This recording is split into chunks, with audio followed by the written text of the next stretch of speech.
Hey everybody, we are back with the Ride1up Core 5 XR mountain bike.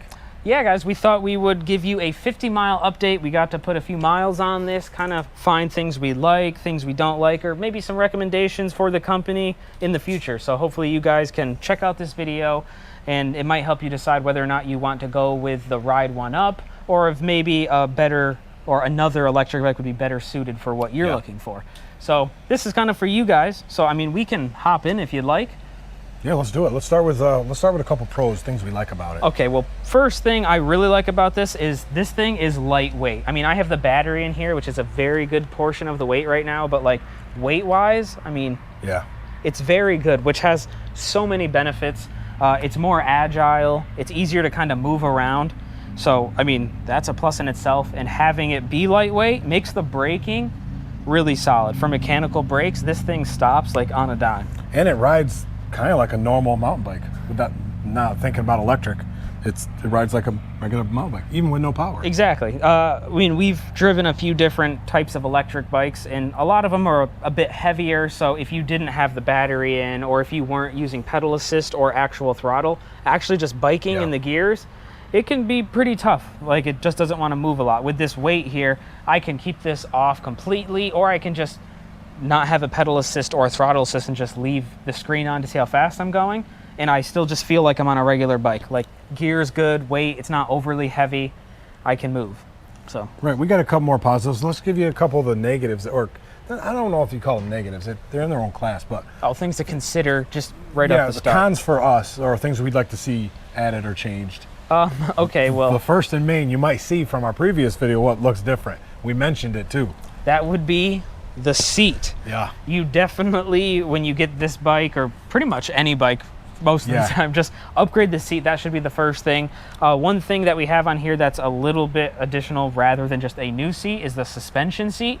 The suspension post, This is definitely big on this because this bike doesn't have any suspension. Right. So you're gonna feel everything. So having that suspension seat kind of allows you to take up some of that difference there. If you're riding on a sidewalk, if you hit a bump, curb. Yeah, anything like that, this will start to absorb it a little bit, so it's not that shock. This one's not really made for anything off-road, but you do hit cracks and potholes, and yeah, no doubt, and you'll feel it right up your spine pretty quick. Yeah, so that's definitely the number one thing that we would recommend as your first upgrade for the bike.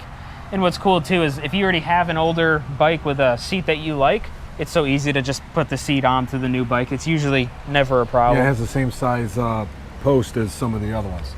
Yeah, so that would be the first kind of upgrade we would generally do to the bike. So the original seat would be kind of a con for us because it's very uncomfortable. Yeah, but that's personal preference. If for some reason you like that original seat, more power to you. I don't know who's going to like that original seat. A tush of steel. No, it's a lot of cushion. And then one more kind of thing that I would say this could use for sure. For sure, I'd say it's not really a con per se, but that would be not having the headlight or the tail light come standard on the bike. Especially in this price point. Exactly. Compared to some other ones, I was hoping we would see it. The screen is LED, so if you were driving at night, you'd be able to see, you know, your speed, your pass, and everything. Because it does light up, yeah. Yeah, but you don't have the headlight or the tail light, so, I mean, you could get that stuff aftermarket pretty easy, but we were just kind of hoping at the price point of the bike, that would kind of be just a standard feature for it. I don't know if there was a reason they decided to opt out of it. I don't know. Maybe they were thinking people weren't going to be driving this at night as much, because I would definitely say application, this is city biking. For sure, it definitely is smooth, hard, compact surface, for sure. And another thing that's kind of odd to this bike that you don't see on, I don't think any other one that I've seen yet. Yeah. Is that throttle on the left side. Oh yeah, we'll show you guys here in a second. We'll get close into it. But the throttle on this, compared to some of the other electric bikes we've seen, which were handle twist. Twist? Yeah, you twist to accelerate. This is a button on the left handlebar. Yeah, it's the thumb throttle.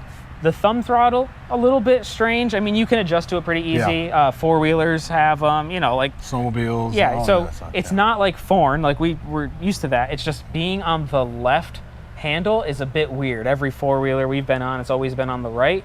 So with that, kind of leaves... Didn't you almost take an endo on this? Yeah, I was driving with just my left hand, so having to use the brake, it's the front brake on the left handlebar. So I was cruising, I had something in my right hand, I was going probably like, I don't know, almost 14 miles an hour and had to slam on the brake because somebody pulled out in front of me, and squeezing that left brake, I just almost went straight over the handlebars. Because it is the front one, so the throttle is almost should be on the right. I mean, not you shouldn't drive one-handed. I mean, just as a disclaimer, but it happens. You know, if you're carrying something, that's the beauty of the electric bike. If you need to get somewhere pretty quick, I mean, easy peasy. They're so much fun though. Yeah. How about some more pros? Now let's get that one more con with that battery. Ooh. This is the next kind of con. This is something that maybe Ride1up you can kind of put into consideration compared to other electric bikes that we've come across. You do have a key on this side, which we will show you guys. You would just put the key in there, twist it to take your battery out, but you don't need the key to put the battery in. And no matter what you do, once that battery's in, you can always turn it on. There's no lock to have it on. No safety per se where you can lock the bike up. So it don't work. you could lock your bike up, but if they cut that, I mean, easy access, it's fully powered. There's nothing really stopping it. So that is one general con that kind of is a big deal for me because it makes me a little bit more, I mean, security is definitely a big thing for me. So wanting to take this to the store or something, if I had to be in there for a while, I'm a little bit less likely to want to bring the bike because sure, I can chain it up, but if anybody cuts that or anything, it is a quick go. They have everything they need. Yeah. So it's a con. I don't know if there's a way to change it, if it's something they could do in the future, if there's something we haven't figured out yet. Yeah, if somebody knows something we don't, please leave a comment down below. Throw in the comment section. It helps all of us. So that's pretty much it for cons. The other ones are more of considerations, things that personal preference, I think. Like the lack of suspension. Yeah, that's 100% per. Yeah, if you're just driving city riding most of the time, it's not much of a problem. If you put on that suspension seat, it's going to do what you need to do, no problem. It's just we were kind of hoping a little bit of suspension would be nice so you didn't have to solely rely on the seat. If you had to take this off-roading for any reason, you are going to feel it. But this is it's cheap really. I mean, for what it is, and maybe $40 in right here for the seat and the post gives you something to help save your back. So it ain't the end of the world. That's why we call it a personal preference, really. Yes, and then another one I definitely want to mention compared to some other ones I've seen was this kickstand is absolutely fantastic. I'll show you guys a little bit closer, but the footprint on this stand is so fantastic. Like if you were parking this on rocks, loose gravel, anything like that, it's sturdy. Like it's not like it's sticking through the rocks. It's got a wide base compared to some of the other ones. Yeah, so I love that kickstand. I mean, even right now, you see the bike is pretty secure for moving it around because of that kickstand.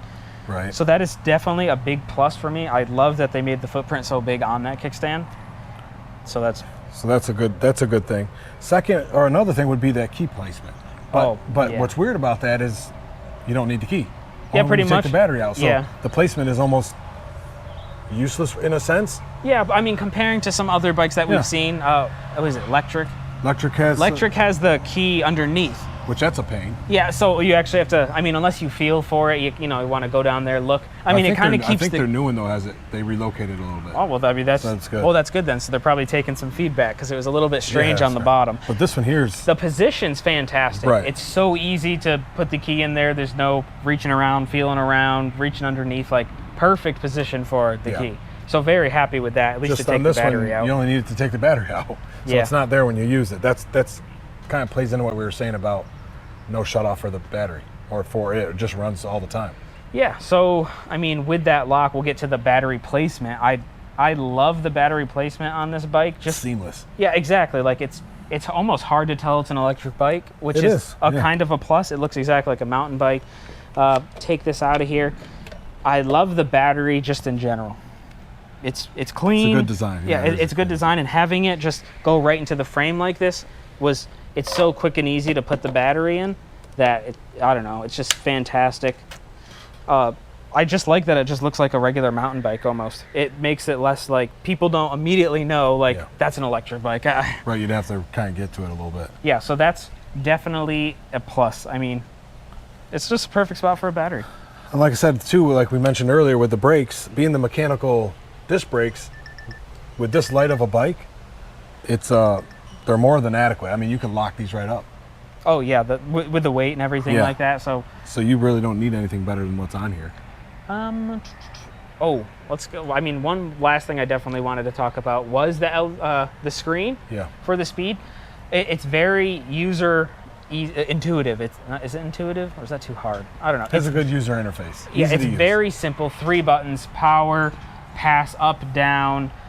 We have the backlight, which is easy by holding the plus, and then we have the step assist. Well, I call it step assist. If you're off the bike and you want to move the bike along with you, if you were just holding the handlebar, holding that button, which is fine to have, but it's a little bit fast. Like if you're just trying to walk normal speed, that bike's going to pull you forward. But it is a cool consideration if you needed to move the bike. Yep. So that's something I wanted to add on there. But the screen, very big. It's good at displaying the speed. It's not like it's too tiny. It's not hard to read.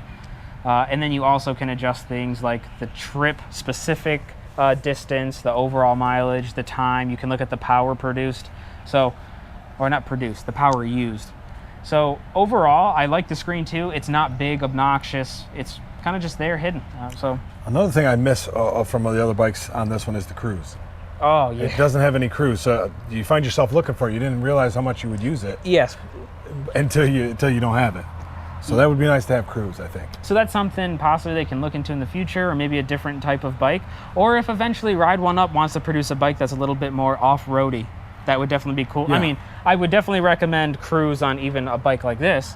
Just because if you're on the, riding on the sidewalk, you have open space to go. Sometimes you don't want to pedal. You kind of want to rest the legs for a bit, but keep going without having to hold the throttle the entire time. Right. Because with these electric bikes, you'll find that actually using the throttle, there's quite a bit of torque there. So just as a disclaimer, always try to keep 2 hands when you're accelerating fast, because you'll jerk around. Don't get us wrong. This is a nice bike. It has its place, cities or something that has a nice prepped roads. But I think more popular among campers and people like that is the off-road capability of hitting trails. Yeah. So if Ride1up, gets one with the fat tires, some suspension, we'd definitely like to try that out. But that would be popular, I think, too. Yeah. That's popular right now, I think. Oh yeah, you'll see a lot of people, at least down here in Florida, riding around the bikes with the fatter tires. But electric bikes are a big thing. They're trending. A lot more companies are kind of coming out there in the market. So there's a lot to actually kind of sort through and figure out what you want. So just jumping on to what he said, this bike will be perfect if you're somebody living like in a apartment. You got sidewalks near you. You're just trying to ride back and forth to work. Not like you're going to be taking it to the trail in the mountains. So depending on what you're looking for, that should help you decide whether this bike would be what you're looking for, or if possibly another brand might be more suited to what you're doing. So, well, there's kind of manufacturers out there that make a bike for anybody. Yeah. For whatever you're trying to look for, it's there. We even have a neighbor who has a $3,000 carbon fiber bike. She spent $3,000 on it because it's lightweight and it worked for her, but her motor burned up already. It has the Bafang motor, so. Oh, didn't we say we had a video of that, or were we going to do a video? No, we're thinking about maybe going over that, but just to talk about we're thinking $3,000 on a bike's huge. For have your motor going out already a year and a half in, that's crazy. Yeah. So, but this one has its use. I mean, it's still a fun bike to ride. Yeah, we'll definitely probably give you guys an update a little bit farther in its life. I mean, this is only 50 miles, so it's nothing crazy, but we broke it in at 50 miles. So like, it's good, it's riding, hasn't had any problems, everything's been good. Tires have been holding air, brakes aren't squeaking, everything works good. So I can't complain. Like I said, another thing, this one doesn't fold like some of them, but it is lightweight, so you have that. So if you're trying to get it, if you have a small car, you're trying to get it, it might be a tight fit. For like me to get this back home when I do it, so I could keep my not a cap on my truck, my tonneau cover on my truck. I legitimately just slammed this right in the back seat. It completely fits in the span of my truck. I just have to like push the passenger seat up to put the tire in. But I don't think there's any way you could do it in a car unless it's hung out of the trunk. Yeah, if you have a bike rack or anything like that. So. Well, like I said, if you're in the city, you ain't driving a car much anyway, so you're going to be riding this around. Yeah, save yourself gas. I mean, geez, we're up to like $4.75 a gallon right now. Yeah, man, like I said, they're fun, useful. I mean, this one not so much. You can't get a basket for it, but some of the other ones, you got a rack for a basket. There's a lot you can do, customize, and right. We have a bunch of videos on e-bikes, of different brands. We got trikes on there, all kinds. And we're still looking to expand some more. So hopefully you guys can come back to the channel, see a bunch of different brands, and hopefully help you decide. One thing I do like about electric bikes, just in general, is the speed you can get up to.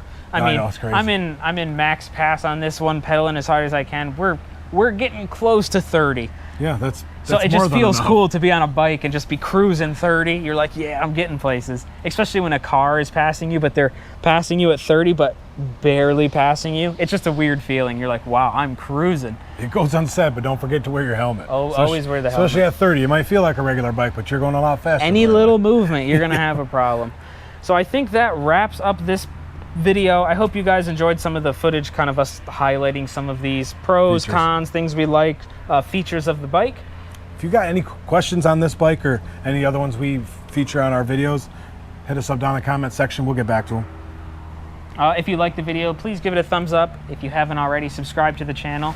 And comment if you guys want to see a little bit more videos of more like us sitting down talking about some of this stuff. I know it's definitely different from what we normally do a lot of the time, but we're trying to give you guys more of footage. More in depth of the bike. Yeah, which it takes a little bit more time to sit down and explain everything we want rather than trying to just slam everything into like 2-3 minutes. So yeah, if there's something specific you want, don't be afraid to ask. We can, maybe we'll include it in a future video or just answer it for you. yeah, and if you want to make sure you're notified of our upcoming stuff, make sure you hit that bell notification. Super easy. That way you can actually see what we're putting out. We do everything on the channel. You never know what you're going to see, and that's the beauty of the channel. Yeah, I think it makes it's fun. Yeah, it's like a hobby for us, but it's something we're passionate about, that we can mix it Exactly. up. So thank you guys for the support. If you want to give it that super thanks, I know you were talking about that. Thanks to you guys. We got the super thanks now, so you guys can give that a try. That helps support the channel directly. And it also makes us feel really awesome. Yeah, right. It's like we're accomplishing something, helping some of you guys out. All right, so But I think that again, wraps guys, it up. Yeah, thanks for watching. Until next time, try something new. Do a little bit of everything.